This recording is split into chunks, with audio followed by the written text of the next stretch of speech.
Hi everyone, this is Padmishri working as a platform support engineer on Azure and Databricks. I welcome you all to my YouTube channel Azure Databricks Academy. Today, let's talk about few of the cluster scenarios in our real-time work. So, in our first use case, let's talk about where one of the user reported that the cluster was not found in the workspace. Here, the background of the issue is like the cluster was created couple of months back and the user logged in after couple of months and the user was not able to see the cluster which was existing. And the issue was like the cluster was not automatically deleted. Instead, the admin, when they created the cluster, they are not pinned the cluster to the workspace. To know about more to know more about the pinning the cluster, you can refer to the documentation that I had mentioned in the previous slide. So this is the example.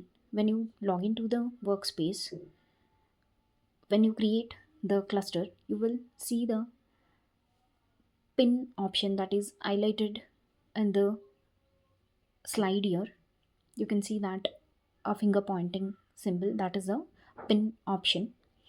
The best practice is like being an admin, as soon as when you create the new cluster, always try to pin that cluster. And in a workspace, up to maximum, you can pin 100 clusters. And from the backend, from the Databricks backend point of view, the cluster information for all purpose clusters is like up to 200 all purpose clusters. The configuration details will be retained that are terminated in the last 30 days. And with regard to the job clusters, up to 30 job clusters, but which were like recently terminated. And coming to the use case 2, where one of the user reported that there was an unexpected shutdown of the cluster, and the impact of that was like the production ADF workflow was not running automatically. There were like failures seen on this ADF workflow. The issue was like the IPs that were associated with that workspace were not sufficient to handle the load.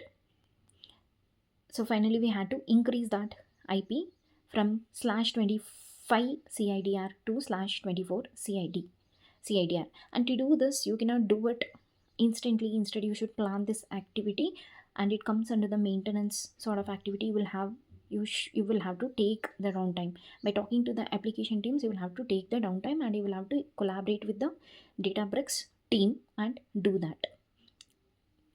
And this is the use case 3, where one of the user reported that the cluster was not available from the ADF Databricks linked service.